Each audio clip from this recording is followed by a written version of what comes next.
দোস্ত ঢালিউডের অমর নায়ক সালমান শাহ 90 দশকের ঢাকাই সিনেমায় তিনি ধুমকাতুর মতো হাজির হয়েছিলেন, হয়ে উঠেছিলেন কোটি তরুণীর স্বপ্নের নায়ক। দোস্ত সালমান শাহ অভিনীত 1996 সালের একটি সিনেমা দেশের প্রেক্ষাগৃহে নতুন করে মুক্তি দেওয়া হচ্ছে।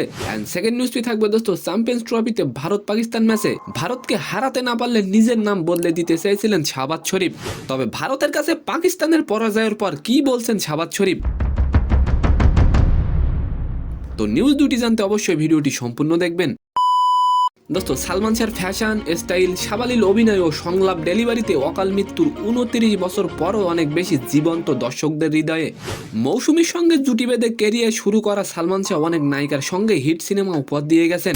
দোস্ত তবে সেরা জুটিটি গড়ে উঠেছিল শাবনূরের সঙ্গে। সালমান শাহ ও শাবনূরের অন্যতম হিট সিনেমা জীবন সংসার।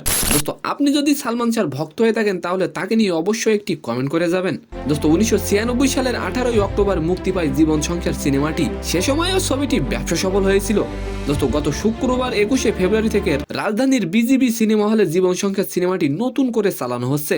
এন্ড সেকেন্ড নিউজটি হলো দোস্ত পাকিস্তানের প্রধানমন্ত্রী শাহবাজ শরীফ বলেছিলেন চ্যাম্পিয়ন্স ট্রফিতে ভারতকে হারাতে না পারলে নিজের নাম বদলে দিবেন তিনি। দোস্ত চ্যাম্পিয়ন্স ট্রফির ভারত পাকিস্তান ম্যাচের আগে শাহবাজ শরীফের এই মন্তব্যটি করেন। দোস্ত তার এই মন্তব্যে উত্তাপ বাড়াচ্ছে মহারণের। দোস্ত তবে ভারত পাকিস্তানের ম্যাচের দিন তিনি কিছু বলেননি এবং পাকিস্তান পরাজয়ের পরেও তিনি মুখ খোলেননি। তো সম্মানিত দর্শক, আজকের ভিডিওটি কেমন লাগলো অবশ্যই কমেন্ট বক্সে জানাবেন।